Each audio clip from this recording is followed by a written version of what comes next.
Salut les amis, salut, bienvenue sur votre plateforme ici, Signature Cletus aka Ejawi Moses.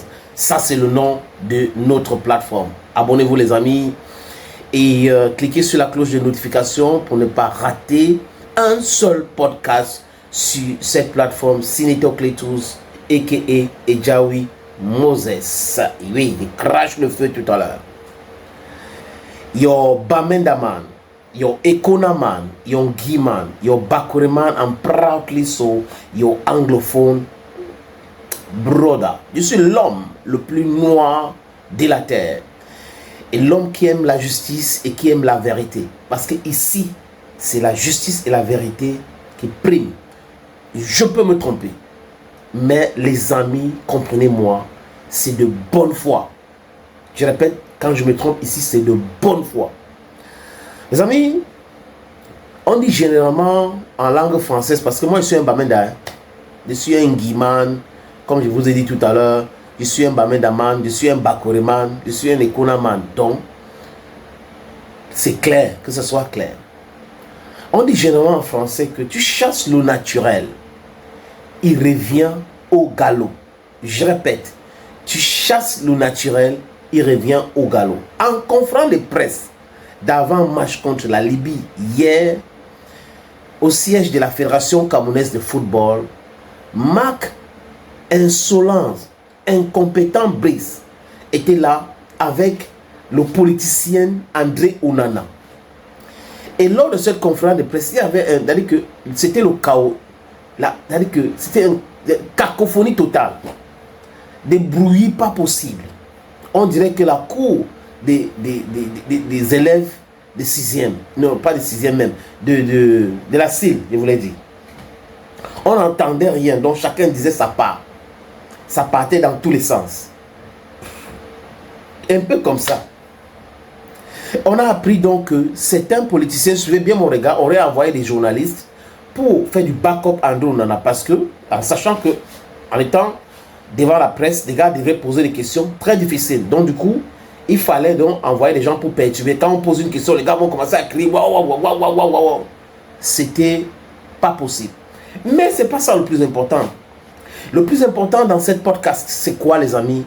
C'est que Marc Brice, quand Thierry Do regarde des journalistes en disant, ici en conférence de presse, c'est moi qui décide, c'est moi qui distribue la parole. C'est une vérité.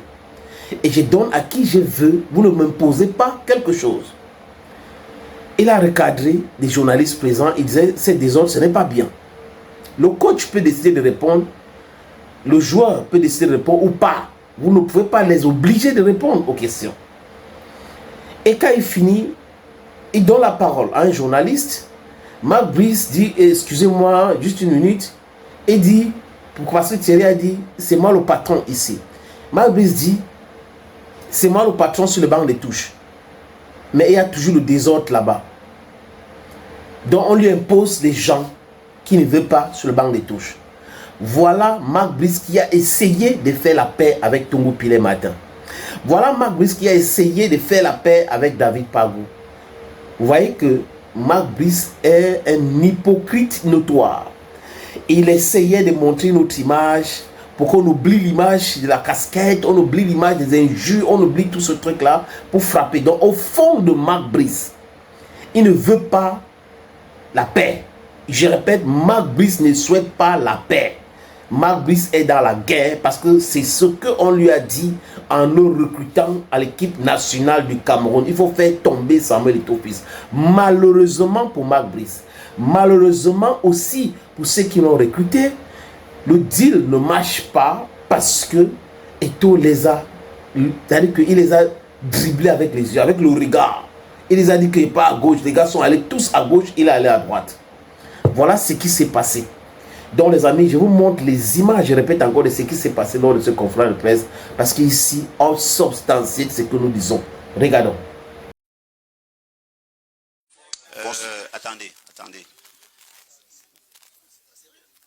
Je voudrais faire une ou deux précisions. Quand vous venez en conférence de presse, on ne sait pas qui va poser la question. Je suis libre de donner le micro à qui je veux. Ici, le patron c'est moi. Je fais mon travail. C'est moi qui gère la conférence de presse. L'entraîneur ou le joueur répond aux questions. Monsieur Franck-Éric Zifo, vous avez la parole. Bonsoir et merci monsieur. Laisse-moi ajouter quelque chose. Moi je suis le patron sur le banc, mais il y a toujours des autres sur le banc. Alors...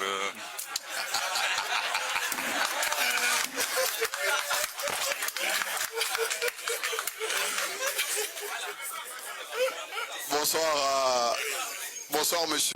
Terrible, non?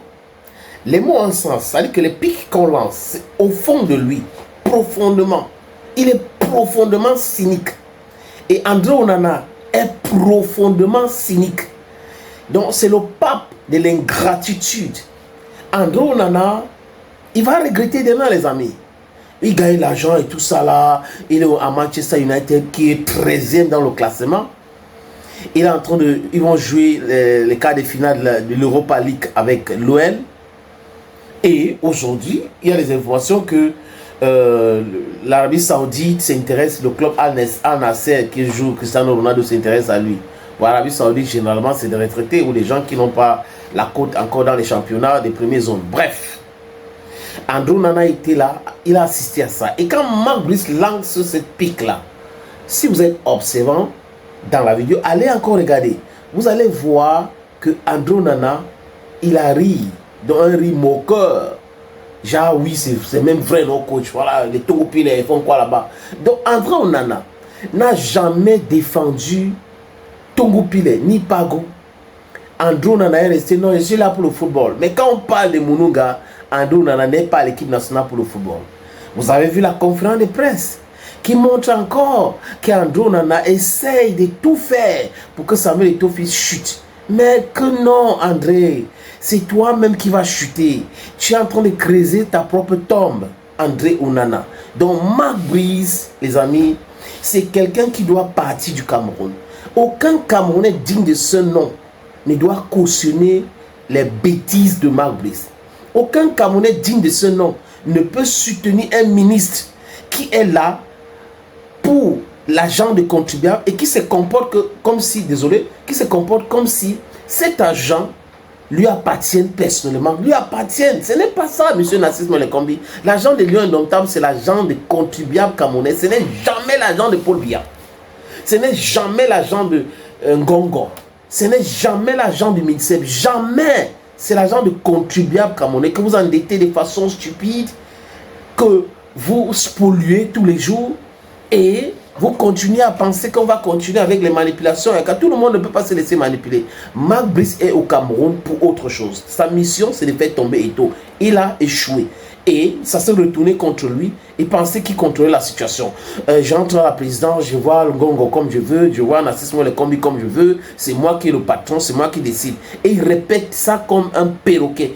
Et en conférence de presse, il vient de comprendre apparemment qu'il est soi-disant patron du banc de touche, pas le vestiaire du banc de touche, parce que comme on lui a rappelé à l'ordre, même dans les vestiaires, c'est lui qui autorise les gens à entrer là-bas, c'est l'Africa Foot. Même toi, on peut t'interdire d'entrer là-bas. Et la sécurité va faire son travail. Donc voilà moi quelqu'un qui montre un visage le matin, comme quelqu'un de bien, et le soir, son vrai visage ressurgit. C'est un détestateur de l'autre. Marc Brice est en mission, Marc Brice est cynique, Marc Brice est méchant, Marc Brice doit partir. Simplement, s'il avait encore les couilles en tant qu'homme, depuis 9 rencontres qu'on ne met pas son gars sur le banc de touche, il devait déjà partir. Il va partir où? Le chômage a voulu le tuer en Belgique. Il avait même fui pour aller en Grèce. Certainement en train de dormir dans une chambre avec homme, femme. Comprenez bien les amis. Bye bye.